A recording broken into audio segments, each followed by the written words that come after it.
The gates of the Whitmore estate had swallowed dozens before her. Young women with glowing resumes, older women with decades of experience, even trained child psychologists, none had lasted more than 3 days. The whispers around town called them, the little storms in velvet, and rightly so. The Whitmore twins, Olivia and Owen, 6 years old and heirs to a tech empire, were known for their devilish wit, cunning pranks, and refusal to be tamed. So when Ellie Mayfield, a soft-spoken woman in her early 50s with no formal training beyond life's hardships, walked up the marble steps of the mansion, she was the least likely candidate anyone would bet on. She wasn't desperate. Not quite. But the tiny motel room she rented, with peeling wallpaper and the constant hum of the vending machine outside, reminded her every night that her savings were almost gone. Life hadn't been kind since she lost her husband to a sudden heart attack 2 years ago, and the bakery she once co-owned had been swallowed by corporate giants. All she had left was her quiet strength and a battered photo of her son, Nathan, taken the day before he was deployed and never returned. She stood outside the tall mahogany door, clutching her modest handbag, her heart steady but her stomach churning.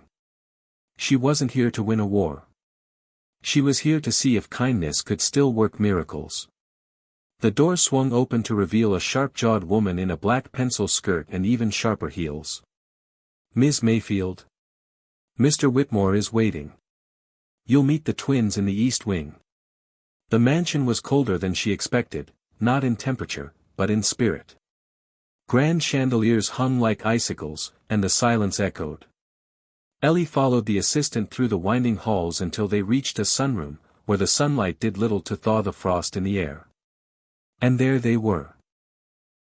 2 children, identical in appearance with golden curls and icy blue eyes, sitting silently across from each other like chess opponents. Olivia was reading The Art of War. Owen was dissecting a mechanical frog. No one said a word. "Hello," Ellie said gently, kneeling to their eye level. "I'm Ellie." Owen didn't look up. Olivia narrowed her eyes. "You'll be gone in 2 days." "Maybe," Ellie smiled. "But for now, I'm here." Day 1 was chaos. The twins set a fire in the dollhouse. Not a metaphorical one, a real one. They locked Ellie in the pantry with a howling robotic dog for 20 minutes. They hacked the smart home system so the lights flickered like a disco at midnight. And when she served lunch, Owen asked if she had poisoned it, for dramatic flair. She didn't shout. She didn't threaten. She told them bedtime stories. Not fairy tales, they didn't care for dragons or talking animals. She told them stories about a little boy named Nathan who once built a rocket ship out of cereal boxes. Who got scared of thunderstorms and hid under the table with her. Who once gave his sandwich to a homeless man on their street because he looked hungry like my teddy when I forget to feed him. They didn't say anything. But they listened.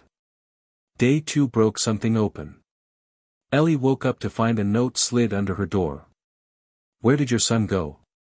It was unsigned, but she knew. At breakfast, Olivia sat closer to her than usual. Owen didn't booby-trap her coffee. "My son was a soldier," she said softly. "He loved to help people. He was brave. And he didn't come home." For the first time, their faces softened. Olivia stared at her spoon. Owen kicked the leg of his chair in rhythm. "You miss him?" Olivia finally asked. "Every single day." Silence again. Then Owen whispered, "Sometimes we miss Mom. But Dad says feelings are for the weak." Ellie reached across the table and gently touched Owen's hand. "Feelings are what make us strong." Day 3.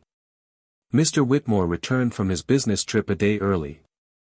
His arrival was preceded by the rumble of a black SUV and the buzz of staff scrambling like bees. Tall, composed, and eternally distant, Alexander Whitmore was a man who built empires with code and capital, but couldn't build a bedtime routine for his kids. He expected to find disaster.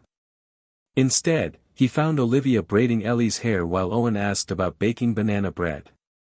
What is going on here? He demanded. Good morning, Mr. Whitmore, Ellie said without missing a beat. We're having a cozy Sunday. Alexander looked stunned. They're calm. They're children, she replied. Not projects. He didn't know what to say.